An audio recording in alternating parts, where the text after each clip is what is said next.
Good morning, Sunrisers. I'm Dr. Karen Emerson, owner of Emerson Animal Hospital here in West Point, Mississippi. And today we have with us my associate veterinarian, Dr. Gettinger, and Stacia, our technician, and this cute little guy's Beau, and he has an amazing story to tell.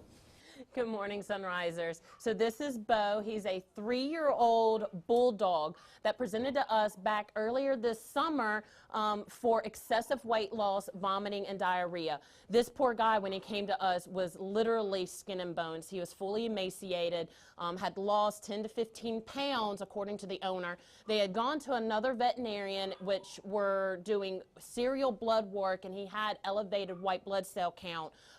His white blood cell count actually was getting up into 98,000, and the high end of normal is 17,000. So this guy was really, really sick, but they just could not figure out what was going on.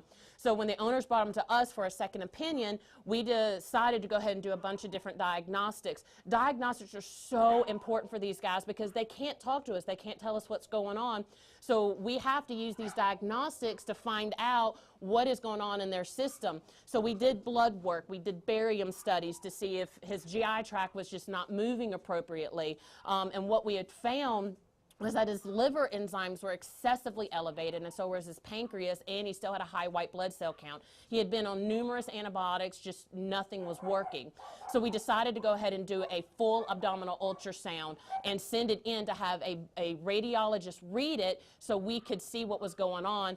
And as a matter of fact, he had either, at the time we were thinking it was a hepatitis or liver cancer, and as a 3-year-old that can be very serious. So right now we're going to look at a picture from the ultrasound for Beau, and as you can see here, this right here is the liver. We have it labeled here, and it's very dark, and you can see these white little spots in it, and that's very abnormal. According to the x-ray and everything else, it did show that his liver was enlarged, but then this big fluid-filled sac here is his gallbladder, and you can see that there's what we call sludge in there. Now, dogs and cats don't get gallstones like humans do. They typically get the sludge first. They can eventually turn into stones, but this is usually where we get it, and as you can see here, there's a lot of it in here, and the gallbladder is very, very enlarged, and you can also see that the wall here is a lot more thickened than it should be. This is what the normal gallbladder wall should be, and you can see back here how much thicker it is. So just like in humans, any liver or gallbladder issues can cause serious GI signs. So it's very, very important for us to find these and get it treated. So this is why it's so important to let us do some of these diagnostics. So we started putting them on liver protectant medications as well as some antibiotics for about 2 to 3 months. We did a liver function test to make sure the liver was functioning appropriately.